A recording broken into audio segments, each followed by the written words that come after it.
This is Just in Case of America Newscape, joining our friend and author Andy Strasberg. We are here today talking baseball.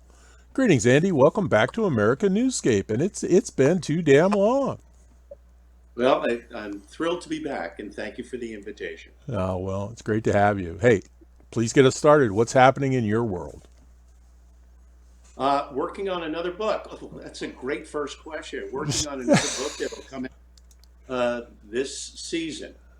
Even if there isn't a season, what would normally be a baseball season, that's when the book will come out. And the book is about home runs and not just any kind of information about home runs, very, very specific, little known facts and stories about home runs. And I can give you an example of one of them, which absolutely floored me.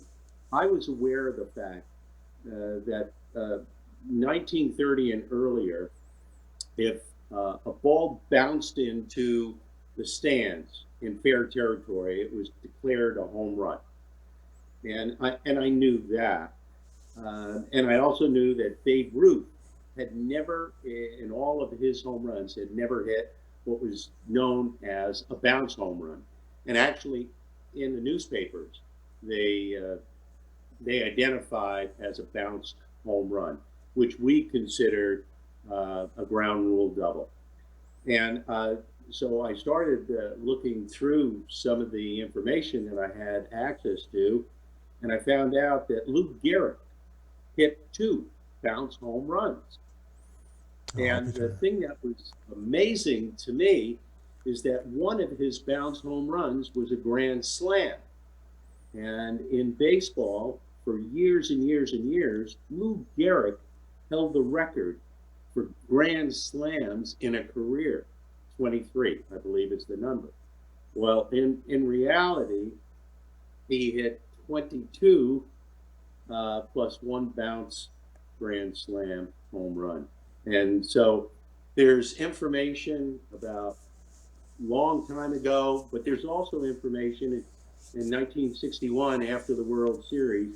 Roger Maris, Jim Gentile, and Harmon Killebrew went on a tour of a 5 game exhibition down in North Carolina. And I, I looked and looked and looked, and I could never find anyone who had taken the time to collectively put all this information together, such as attendance, number of home runs. Uh, and so I spent a lot of time, which was enjoyable, putting all that together. So now, once this book comes out, it will have that information. And then the last part of the book, or to a degree, the last part of the book, will be about my experiences working for the Padres and how I was able to stage a number of home run derbies and the behind the scenes stories of those home run derbies and whether it was Hank Aaron or Dale Murphy or Willie Stargell or Dave Kingman. I tried my best to expose a number of those stories. So thanks. I know that's a long answer, but you just happened to hit upon the thing that I am spending most of my time on. Well, it's funny. They don't really come to hear me talk, Andy. So it's a good thing. Hey, what about your friend Dave Winfield? Was he ever in a home run derby? Yes, yes, he was, and he was a little bit hesitant in the beginning to participate. In fact, if I recall correctly, his answer when I asked him was no. And what he did, and and he had some good reasons. Like most guys who don't want to get into a home run hitting contest, they figure that it's going to ruin their swing or their groove, their timing, because it's different. You play in a ball game, and if you try to hit to the gap or to the opposite field, it's not going to be a home run. And a home run, it's a slight uppercut. And so he said no, and I went to my boss, Elton Schiller, who was the vice president of the Padres, and Elton got a better answer than I got. What and what? So he got the answer. Yeah, the answer was yes to Elton. Okay. So yes, And I, Dave participated. I don't remember anything tarnishing his swing. I mean, he was a remarkable, remarkable baseball player. It was a remarkable athlete. Yeah, yeah, and human being. And if you think about who the Padres brought up in those days, there was a little showboating shortstop. I think his last name was Smith or something. That may have been one of the greatest baseball players in the history of the game. I agree.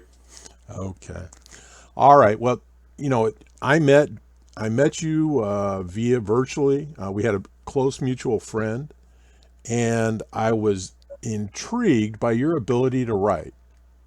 And to me, writing is an art, and you are one of the greatest storytellers that I've enjoyed. And I think if baseball had a Will Rogers, it might have been you, Andy. No, there are so many. Well, thank you for the kind words, but it's not true. Uh, there are so there are so many people in baseball that don't take the time to write and have so many stories that are interesting and entertaining. And when I first got into baseball, the president of the Padres was Buzzy Bavasi. And in baseball, Buzzy was known as a phenomenal storyteller. Great insights and relationships and experiences. And I remember this is my first year working in baseball. And I remember I thought, am I ever going to get to that point in my life where I'm going to have stories like Buzzy? And fortunately, after 40 years of working in baseball, yeah, the answer was I was very, very fortunate. And a lot of the difference has to do with the fact that I actually put those stories to paper.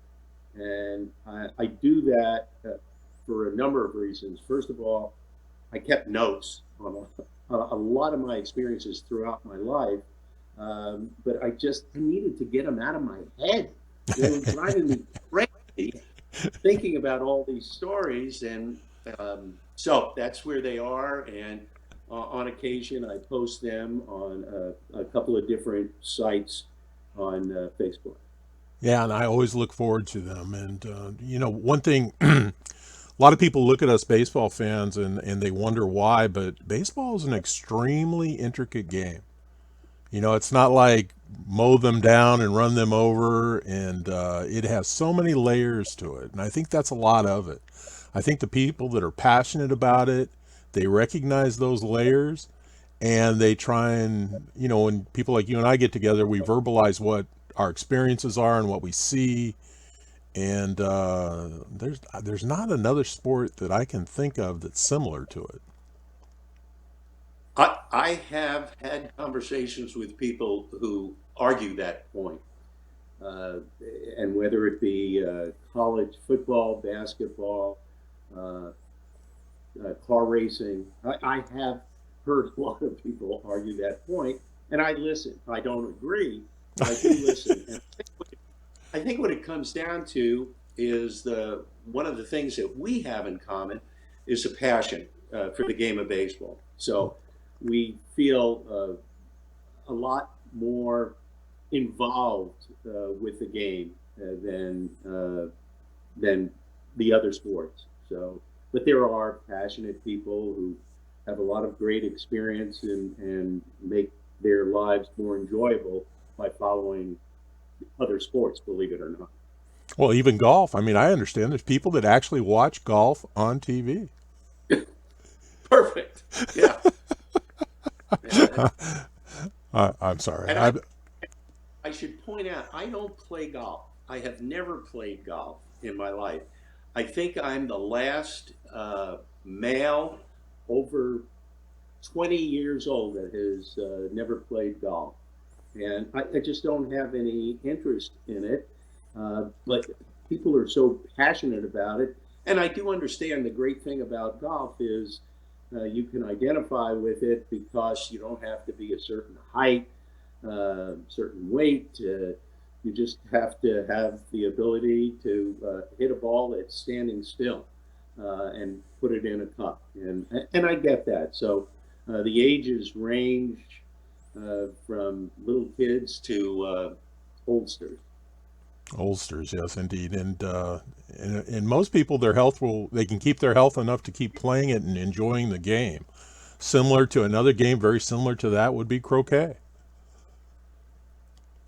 with a lot more You rules. got Okay, Andy.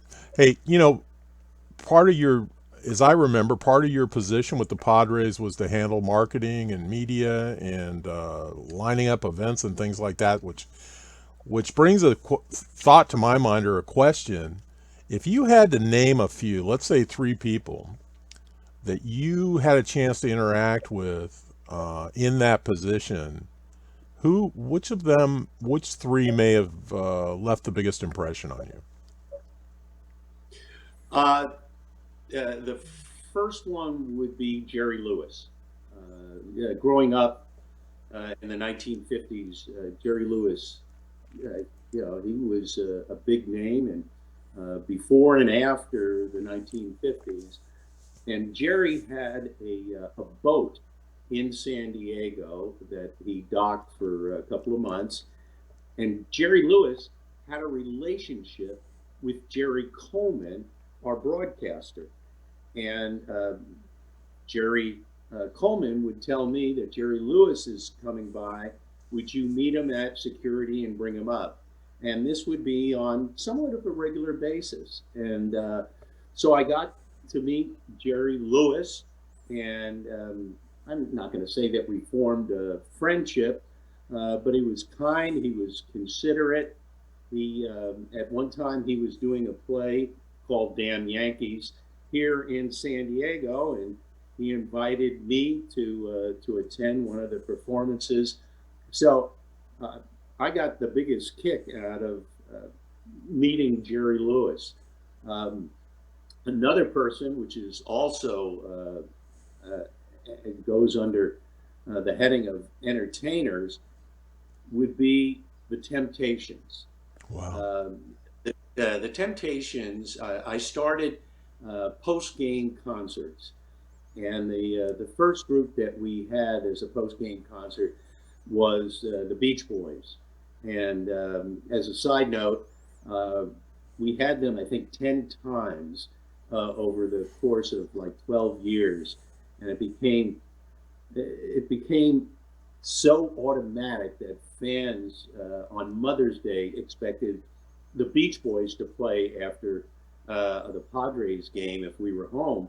And so I got to spend time with Mike Love. And in fact, there was one time where Mike and I spent 12 hours together going around promoting the concert coming up. But he does not go ahead of the Temptations.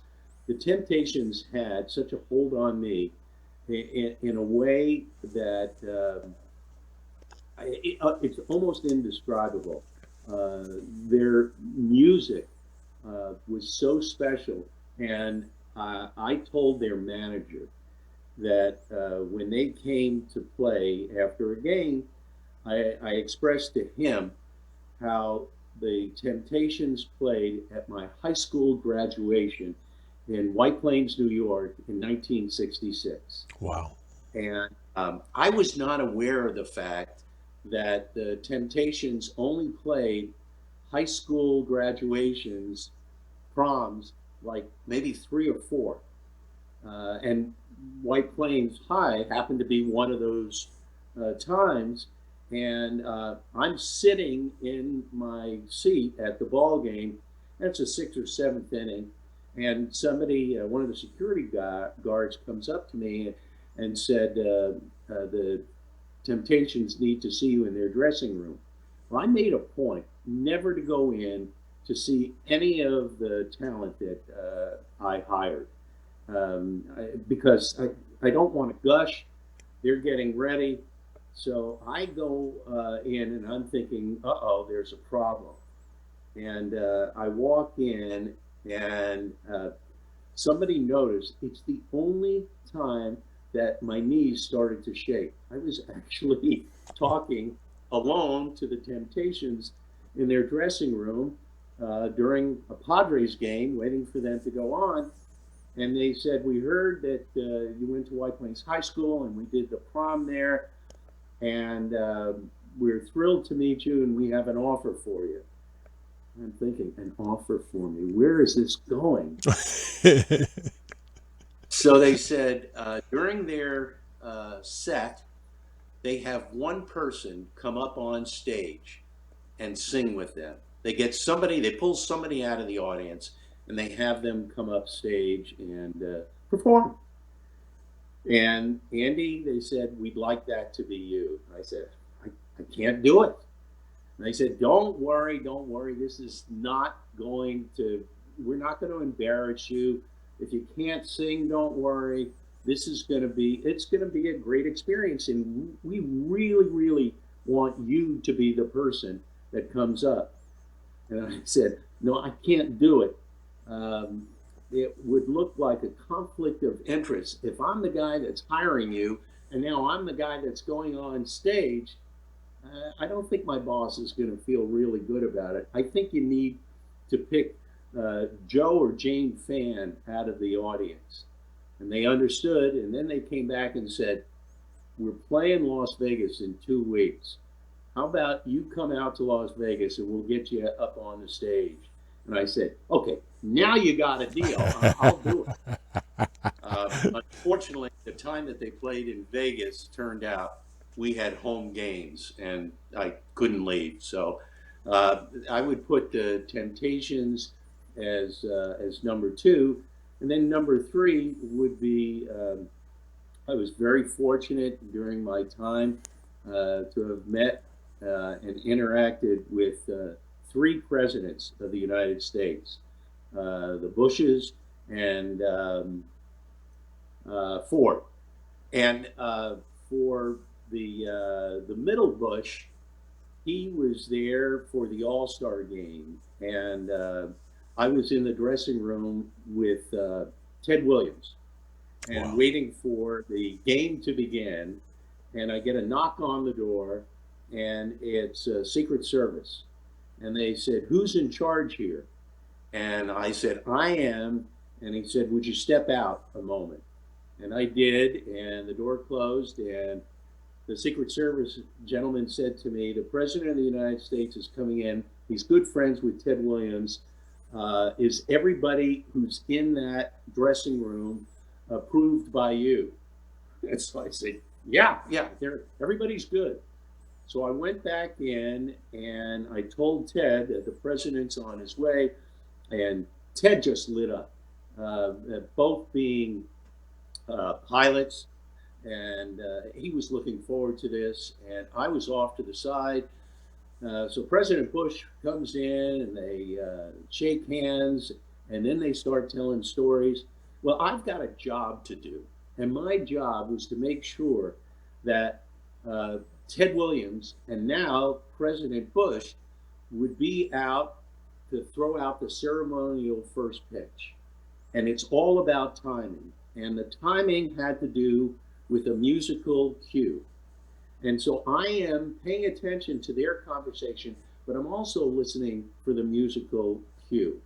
Once that music starts, I turn to Ted and the President of the United States, and I just, "All right, guys, we got to go." And I became the guy who was in charge. And I had Ted Williams and the President of the United States, and I just, as if they were, you know, working for me, I guess is the best way to put it. So they come out of the dressing room and we make a left-hand turn, and now we walk a little bit of a corridor, and we're going to make a left-hand turn and enter the ballpark. And behind Ted and the president is the president's Secret Service guy. Well, I'm no dummy. I actually stepped in front of the Secret Service guy. So out comes Ted Williams, the president, and me. And we're on the field, and people are recognizing, and people are applauding. And the next day in the newspaper, there's this beautiful picture, color picture of Ted, the president, and me. And so uh, that's another long answer to your question. Well, were you wearing sunglasses and did you have one of your hands over your ear when you were walking behind the president? No, but I saw a lot of guys who did. You know, just to go back, and the idea of Ted Williams to me is remarkable. But the Temptations, were they not the coolest group of their era? I would say they were, I would put them ahead of, but not by much, the Four Tops, the Supremes, uh, Smokey Robinson and the Miracles. There were a lot of great groups, Motown groups. But yeah, I mean, they had a special place in my heart. Well, they were just cool. I mean, they were cool. So okay, enough about that, Andy. Hey, let's touch on our initial interview, which was popular. We talked about my 1961, and this is what I remember. It was a book written by an awestruck fan who happened to be 13 years old, remembering back when he was 13 about his favorite baseball player, and that's where my 1961 came from. Correct? Absolutely, that was it. Yeah. Well, and it's a unique book for that very reason. And the insight that you gave us, and when we say 1961, that was of course Roger Maris, and he was the home run king of his era. And somewhere in my heart, he's still the home run king because I don't think there's any question about what he had to accomplish in those days. Roger Maris didn't come up to bat with a pristine baseball every time. They had softballs. Well, I'm not saying softball, but the ball was soft. It was just a little bit harder to drive a ball out of the park in his day. But I don't think anybody ever questioned the chemicals that he put in his body, as opposed to some of the home run kings that followed later. Yeah, it was predominantly Ballantine beer, but you're right. And every era changes. Uh, and while I don't approve of what happened uh, with regards to steroids, that just happened to be another era that came around. And I explain to people as trying to be as objective as I possibly can that when baseball first started, uh, fielders didn't wear gloves. Yeah. And as a result of wearing gloves, you can well imagine that when players started to wear gloves, the ability to field all of a sudden just jackrabbited up. They just went crazy, and everyone was saying, "Well, that's not baseball. Those guys are wearing gloves. That's not the real game." So I understand. I get it, and I just happen to be fortunate that I was entering my teenage years in 1961, and found a guy that I wanted as my hero, and then as it turns out, we became friends, and then fortunately for me, that friendship was also shared with the family, so much so that one of Roger's six children named his son after me. And never in my wildest dreams did I ever think that my childhood idol's grandson would be my namesake and also my godson. Well, and possibly Andy Williams was his favorite singer. Who? Andy Williams. That's Why? right. It was Babe Ruth. uh, Andy, you are a treat. What? Give us just some insight of a typical day working for the San Diego Padres. Well, the day started uh, about 8:30, 9 o'clock in the morning, and it depended on what the event was. There was a lot of correspondence, a lot of mail, a lot of phone calls, a lot of meetings. Um, and I would imagine that a lot of that is different, especially in the last couple of years with the pandemic.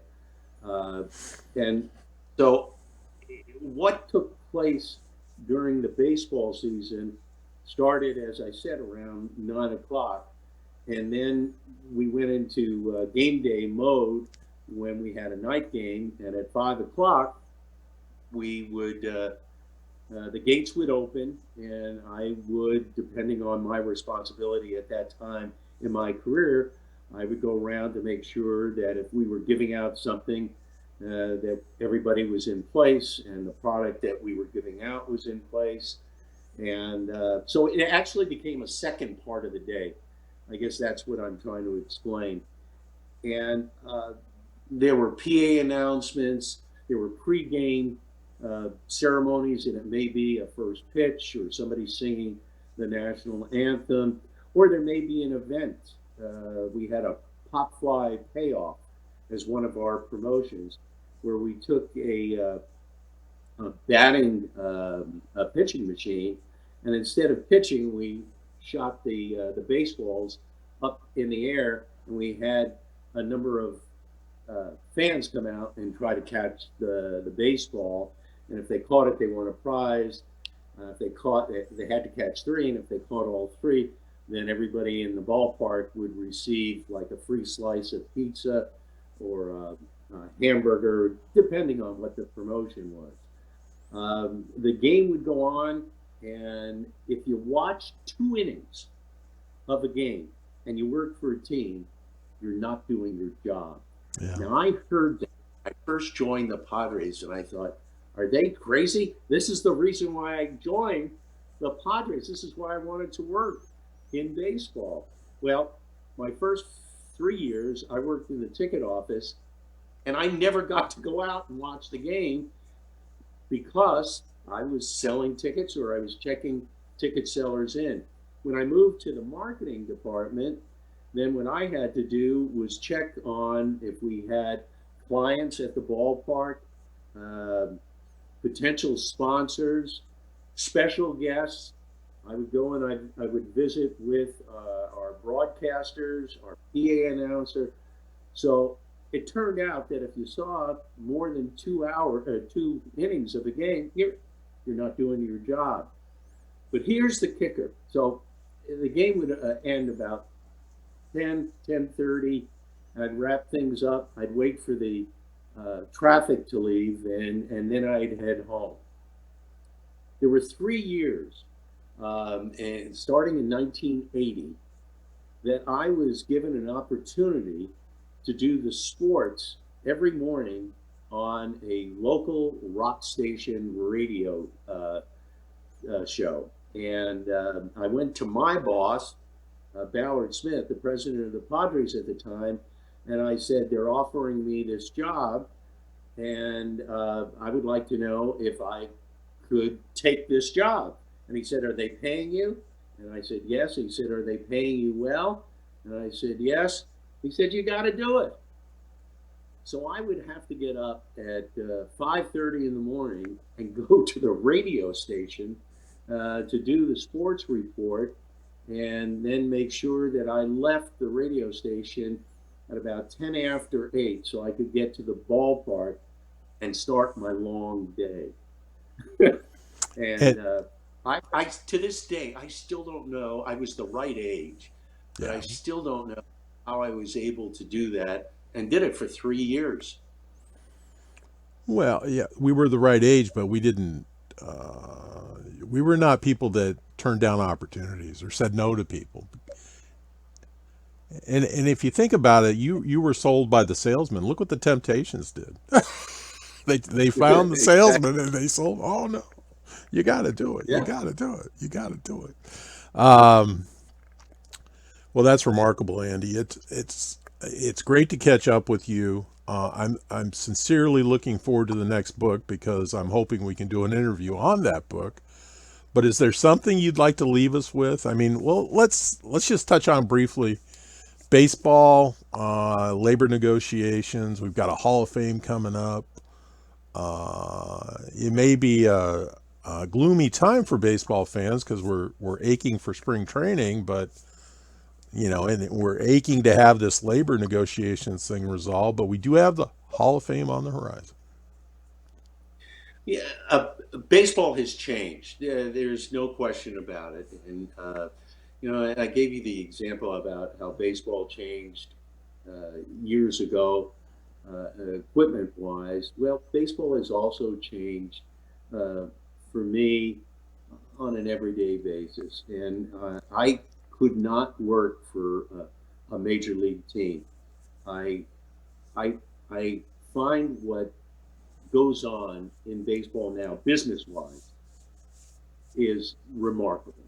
Yeah. It's uh, it's not something that I can sit on the sidelines and second guess. Um, it- and I had a great conversation actually with my old boss at the Padres, Dick Freeman, who was the president, and I said that one of the biggest challenges that I would have that I don't think I could meet up with it would be the social um, the 24-hour cycle and the social media that goes on. No. Yeah. I don't know how they do it. The people who are doing what I did or have that responsibility, uh, I don't know how they're able to concentrate and be alert 24 hours a day, 7 days a week. And so, yeah, am I disappointed that there's right now a strike? Um, I went through 5 strikes. I believe there were five, and it tore me up inside. Unfortunately, that's part. This is horrible. What I'm about to say. That's part of the game now. Yeah. And as far as the Hall of Fame, um, great players are being elected to the Baseball Hall of Fame. But these are great players that I never put on pedestals. And I'll give you an example. In fact, I'll start off with the guy that we talked about in the beginning. When Dave Winfield made the Baseball Hall of Fame, I was very happy for Dave. Dave and I worked together at the Padres, uh, but I didn't have Dave on a pedestal. Did I know that he was a great baseball player? Yeah. And I went to his Hall of Fame induction and to his private party afterwards. But for me, Dave Winfield is 3 years younger than me. And so he doesn't have that same feeling of the players that came before him that I idolized as a kid. And so the players that are going in now, um, great players, but they were not my guys. They were not guys that I idolized or guys that I thought, um, the baseball world revolved around. So again, times are changing, and I guess a lot of this has to do with my age. So, was that the question you asked me? Well, See, here's my age again. no, that's my age. What question? Did I ask you a question? Well, no, it's. I guess you've been extremely blessed. I've been blessed, having had a chance to interact with Ernie Banks and these people. And what struck me at that opportunity was he was an amazing human being. Take baseball out of the equation. Ernie Banks was an amazing human being, and Ernie Banks left you better than he found you. And I, He was he was the I had a few interactions with him, and the most positive, happy person that I have ever met in my life. yeah. And I can't imagine what he would be like if he was in a bad mood. Can you? No, I can't. And it's just, but see, those are moments in time. You know, it's having grown up in Scottsdale, having gone to the Pink Pony during spring training, you met everybody. Yeah, yeah, yeah. And you know, whether it was Billy Martin or some of these people, and it was just and you didn't think about it. These were just, they were either really great guys or they were pretentious and obnoxious people. But I don't think we did idolize them. I think when they got on the field, we saw them for what they were. You know, people want to talk about ball players. If you're building a team, it's Ricky Henderson you want. Then put some pitching behind him and you'll win. But I don't think he wanted to go to dinner with Ricky Henderson. So, hey, Ricky, you can send that letter to Justin Case, care of America Newscape. But it's a different perspective, and I hope the kids today have a chance to do that. You know, sports were a beautiful thing before the wave was invented. And I think we're of that generation. And if you go to a ballpark, you can watch it. There's about 10% of the people are just totally disgusted, heads down, and then there's 90% of the people are watching the wave come around, and they don't want to miss the wave. And no matter what's going on the field, they will boo when the wave ceases. Different times. Different times. And we had our time, and I hope everybody that's having their time now is enjoying it half as much as we did. And so you never got to sing with the Temptations. No. Not very resourceful. They were traveling all over. You could have made it, Andy. Yeah, it's just one of those things that didn't work out. Well, Andy, I want to. Is there anything you'd like to leave us with today? If you can pick up the tab for lunch today, that'd be great. I will. We'll have virtual lunch. Is there any type of food you'd like to have for virtual lunch? Bacon cheeseburger. Okay. Okay. Well, that's good. That's good. All right, Andy, once again, thank you. I thoroughly enjoy Thank you. spending this time with you. And everybody, this has been Justin Case and Andy Strasberg catching up. Thanks for joining us. Please remember, additional information and links provided in this video is read more, including how to buy some of Andy's books, and I do mean books. Please consider connecting with Andy while subscribing to this channel.